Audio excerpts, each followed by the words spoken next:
Sa iba pang balita, ipinagdiwang ngayong araw ang kanyang ika-48 kaarawan kasama ang kanyang pamilya sa detention cell sa Camp Crame. Pero bago ito ay dumalo muna si Senator Bong Revilla kasama ang kanyang pamilya sa kanyang bail hearing sa Sandigan Bayan. Ano kaya ang birthday wish ng senador? Alamin natin sa ulat ni Rema Peñaflor. Sana matigil na yung sobrang pambebenga. Magkaisa na lahat. It's high time na isipin naman natin yung bayan. Tama na yung pangsariling kapakanan. Ito ang birthday wish ni Senador Bong Revilla sa kanyang pagpunta sa Sandigan Bayan para sa kanyang bail hearing sa First Division nito. Ibinahagi din ng senador na wala naman itong sama ng loob kay Pangulong Aquino, bagaman isa siya sa mga napagbintangan umano sa pork barrel scam. Isipin na muna ng ating Pangulo, meron pa siyang 614 days to be exact bilang Pangulo ng ating bansa. Ipakita niya na yung kanyang tunay na pagmamalasakit sa ating mga kababayan at hindi lamang mag-focus doon sa mga kalaban. Ngayon ang ika-48 kaarawan ng senador at present sa Sandigan Bayan ang kanyang mga tigahanga. Sinamahan siya ng kanyang pamilya sa korte para makinig sa pagdinig. Simple lang daw na handaan ang kanilang handog sa kanilang padre de pamilya.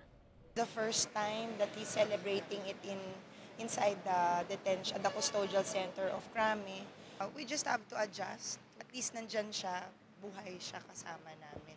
Kwento ni Cavite Representative Lani Mercado Revilla, ipinagdiriwang nila ang kaarawan ng senador mula 1:00 hanggang 5:00 ng hapon sa Crame dahil ito lang ang oras na bukas para sa mga bisita.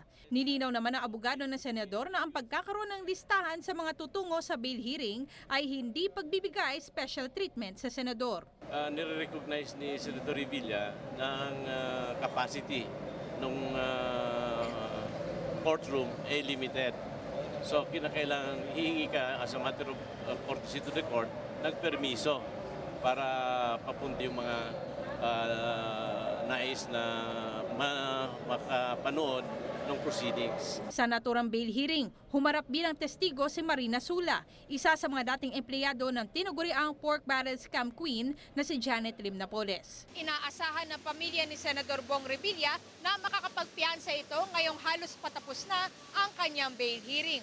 Tinatiyang 3 testigo na lang ang ipipresenta ng prosekusyon sa mga susunod na pagdinig.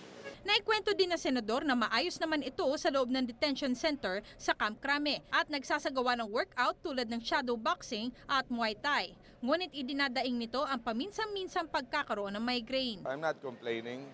I'm okay. Malakas ako. Malakas ang panday.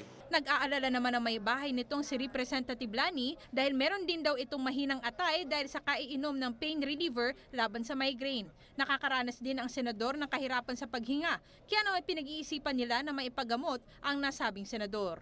Probably we'll ask also the courts na bigyan siya ng pagkakataon na mapa-MRI kasi matagal na rin po siyang hindi nakakapagpa-executive check-up. Mula dito sa Sandigan Bayan, ito po inyong kaibigan, Rema Peñaflor para sa Newsline.